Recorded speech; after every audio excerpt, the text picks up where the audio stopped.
ଆଜିର ଆଦର୍ଶ ବିଦ୍ୟାଳୟର ଗଣିତ କ୍ୱେଶ୍ଚନ୍ ଆନ୍ସର ଆମେ ଜାଣିବା। ପ୍ରଥମ କ୍ୱେଶ୍ଚନ୍ ଅଛି ଏକ ଲୁଡୁ ଗୁଟିର ଏକ ପାର୍ଶ୍ୱରେ ଥିବା ବିନ୍ଦୁ ସଂଖ୍ୟା 2 ହେଲେ ଏହାର ବିପରୀତ ପାର୍ଶ୍ୱରେ ଥିବା ବିନ୍ଦୁ ସଂଖ୍ୟା କେତେ? ଲୁଡୁ ଗୁଟିର ସବୁବେଳେ ବିପରୀତ ସାଇଟ୍ରେ ଯେଉଁମାନେ ଥାଆନ୍ତି ତାଙ୍କର ସମଷ୍ଟି 7, ତେଣୁ ଗୋଟିଏ ପାର୍ଶ୍ୱରେ ଯଦି 2 ଅଛି ପରବର୍ତ୍ତୀ ପାର୍ଶ୍ୱରେ ନିଶ୍ଚିତ ଭାବରେ 5 ରହିବ, ତେଣୁ ଏହାର ଆନ୍ସର ଏ ହେବ। 17 ନମ୍ବର ଦତ୍ତ ଚିତ୍ରରେ ABCD PBRQ ଓ LMCK ଆୟତଚିତ୍ର ତାର ସବୁ ଦେଇଛି, ବାହୁମାନଙ୍କର ଦୈର୍ଘ୍ୟ ଦେଇଛି। ଏଇଠି ପିଲାମାନେ AB ବାହୁ ବାହାରିବ 12 ସେଣ୍ଟିମିଟର, କାରଣ AP 8 ଅଛି, ଆଉ ଯେହେତୁ ଦେଇଛି QR ତମର 4 ଦେଇଛି, ତେଣୁ PB ବି 4 ହେବ, କାରଣ ଏଠି ଆୟତଚିତ୍ର ଆୟତଚିତ୍ର ବିପରୀତ ପାର୍ଶ୍ୱ ସମାନ, ତେଣୁ ଇଏ 4 ହେଲେ 8 4 12, ଇଏ 12 ମାନେ ଏପଟର 12, କାରଣ ଆୟତଚିତ୍ର ଯେହେତୁ ABCDଟା, ତେଣୁ 12 12 24।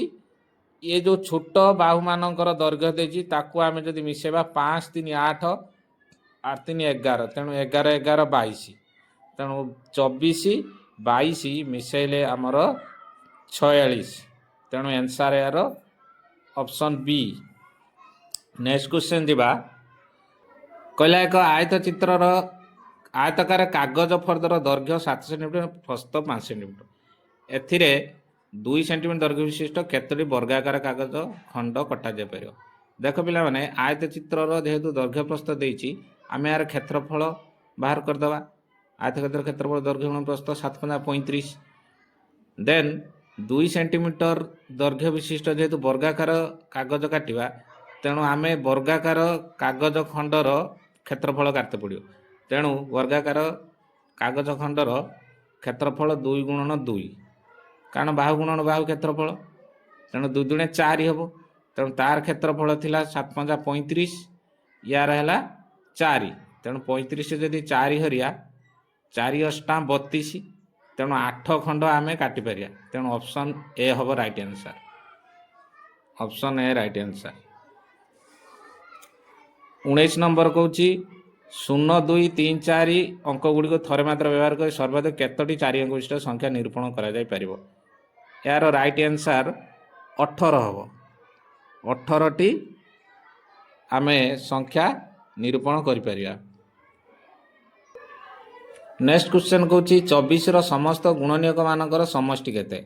ପିଲାମାନେ ସମସ୍ତ ଗୁଣନୀୟକ ବାହାର କରିଦିଅ, ବାହାର କରିଦେଇ ମିଶାଇ ଦିଅ, ଦେଖ 60 ଆସିବ। 21 ନମ୍ବର କହୁଛି 1ରୁ 50 ମଧ୍ୟରେ କେତୋଟି ମୌଳିକ ସଂଖ୍ୟା? ଏଥିରେ 15ଟି ମୌଳିକ ସଂଖ୍ୟା। Option C right answer. କେଉଁ କ୍ଷୁଦ୍ରତମ ସଂଖ୍ୟାକୁ 12 16 20 ଦ୍ୱାରା ଭାଗ କଲେ ପ୍ରତ୍ୟେକ କ୍ଷେତ୍ର ଭାଗଶେଷ 2 ରହିବ?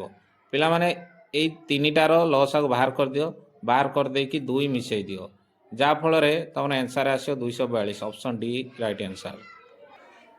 23 ନମ୍ବର କହୁଛି 2 ଅଙ୍କ 3 ଅଙ୍କ ଓ 4 ଅଙ୍କ ବିଶିଷ୍ଟ ବୃହତ୍ତମ ସଂଖ୍ୟାମାନଙ୍କର ଯୋଗଫଳ 3 ଅଙ୍କ 4 ଅଙ୍କ ଓ 5 ଅଙ୍କ ବିଶିଷ୍ଟ କ୍ଷୁଦ୍ରତମ ସଂଖ୍ୟାମାନଙ୍କର ଯୋଗଫଳ ଠାରୁ କେତେ କମ୍ ବା ବେଶୀ ହେବ? ପିଲାମାନେ ପ୍ରଥମେ କ'ଣ କର ନା, 2 ଅଙ୍କ ବିଶିଷ୍ଟ ସଂଖ୍ୟା ଆମର 99 999, 4 ଅଙ୍କରେ 9999କୁ ମିଶାଇ ଦିଅ। ମିଶାଇ ଦେଲା ପରେ ଯେତିକି ହେଲା ତାକୁ ୟା ସହିତ ଫେଡ଼ି ଦିଅ।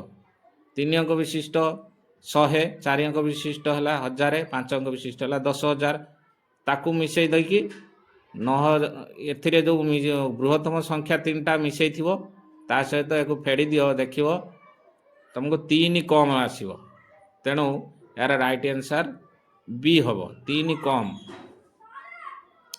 24 ନମ୍ବର କହୁଛି 15ଟି କଲମ ଓ 8ଟି ପେନ୍ସିଲର ମୂଲ୍ୟ ମିଶି 228, 15ଟି ପେନ୍ସିଲ ଓ 8ଟି କଲମର ମିଶି 186 ହେଲେ ଗୋଟିଏ କଲମ ଗୋଟିଏ ପେନ୍ସିଲର ମୂଲ୍ୟ ମିଶି କେତେ?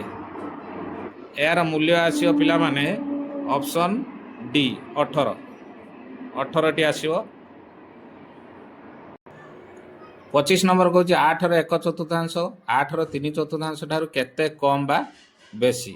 ପିଲାମାନେ 8ର 1/4 ଯେ 2, ଆଉ 8ର 3/4 ଯେ 6, ତେଣୁ 6ରୁ ଆମେ 2 ଫେଣେ 4, ଏଠି 4 କମ୍, ଏଠି 4 କମ୍ ହେବ, ଆମର ଅପସନ୍ ଏ ହେବ ରାଇଟ୍ ଆନ୍ସର। ଅପସନ୍ ଏଟା ରାଇଟ୍ ଆନ୍ସର ହେବ। 26 କହୁଛି ଏକ ଅଫିସରେ ଦୈନିକ 10 AM ରୁ 4 PM ପର୍ଯ୍ୟନ୍ତ ଖୋଲା ରହେ। ଯଦି ଚା ପାନ ବିରତି 30 ମିନିଟ୍ ହୁଏ ତେବେ ଅଫିସର ଦୈନିକ କାର୍ଯ୍ୟ କେତେ? 10 AM ରୁ 4 PM, ତେଣୁ 4 PM ଟା ଆମର 24 ଘଣ୍ଟିଆ ଘଣ୍ଟାରେ 16ଟା, ତେଣୁ 16 ରୁ 10 ଗଲେ ଆଉ 6 ରୁ 30 ମିନିଟ୍ ବିରତି, ତେଣୁ 6 ଘଣ୍ଟାରୁ 30 ମିନିଟ୍ କାଟିଦେବା ଆଉ 5 ଘଣ୍ଟା 30 ମିନିଟ୍ ଆସିବ, ତେଣୁ ଅପସନ୍ ବି ହେବ ରାଇଟ୍ ଆନ୍ସର୍। ନେକ୍ସଟ କ୍ୱେଶ୍ଚନ, ପିଲାମାନେ ଏଇ ଯେଉଁ ଚିତ୍ର ଦେଇଛି ସେ କହୁଛି ଏ ବିନ୍ଦୁଠାରେ କେତୋଟି ସମୁଦାୟ କୋଣ ଆମେ ପାଇବା? ଏଠି ସମୁଦାୟ କୋଣ 6ଟା ପାଇବା, ବୁଝିହେଲା, ଅପସନ୍ ଡି ହେବ ରାଇଟ୍ ଆନ୍ସର୍। 28 କହୁଛି ଏକ ତ୍ରିଭୁଜର ସୂକ୍ଷ୍ମକୋଣ ସଂଖ୍ୟା ସର୍ବନିମ୍ନ, ସବୁଠାରୁ କମ୍ ସୂକ୍ଷ୍ମକୋଣ 2ଟା ତ ରହିବ, ତେଣୁ ଅପସନ୍ ସି ହେବ ରାଇଟ୍ ଆନ୍ସର୍। 29 କହୁଛି ଦତ୍ତ ଚିତ୍ରରେ ଏ ଓ ବି ଯଥାକ୍ରମେ ବୃତ୍ତଦ୍ୱୟର କେନ୍ଦ୍ର ହେଲେ ବୃତ୍ତଦ୍ୱୟର ବ୍ୟାସାର୍ଦ୍ଧ କେତେ? ପିଲାମାନେ ଏଇ ଚିତ୍ରର ବ୍ୟାସାର୍ଦ୍ଧ ଏ ସି, ଦ୍ୱିତୀୟ ଚିତ୍ରର ବ୍ୟାସାର୍ଦ୍ଧ ବି ଡି, ତେଣୁ ଏସ୍ ସି ଓ ବି ଡି ବା ଡି ବି, ଏଇ ଅପସନ୍ ଏ ହେଲା ରାଇଟ୍ ଆନ୍ସର୍। 30 କହୁଛି ଏକ ଆୟତଚିତ୍ର ଓ ବର୍ଗଚିତ୍ର ପ୍ରତିସମ ଅକ୍ଷ ସଂଖ୍ୟାର ଅନ୍ତର କେତେ? ଆୟତଚିତ୍ରର ପ୍ରତିସମ ଅକ୍ଷ ଆମେ 2ଟି କାଟିପାରିବା, ବର୍ଗଚିତ୍ରରେ 4ଟି, ତେଣୁ 2 ରୁ 4 ଆମେ ଯଦି ଅନ୍ତର ଦେଖିବା ତାହେଲେ ଆନ୍ସର୍ ଏଠି 2 ହେବ, ଅପସନ୍ ଡି ରାଇଟ୍ ଆନ୍ସର୍।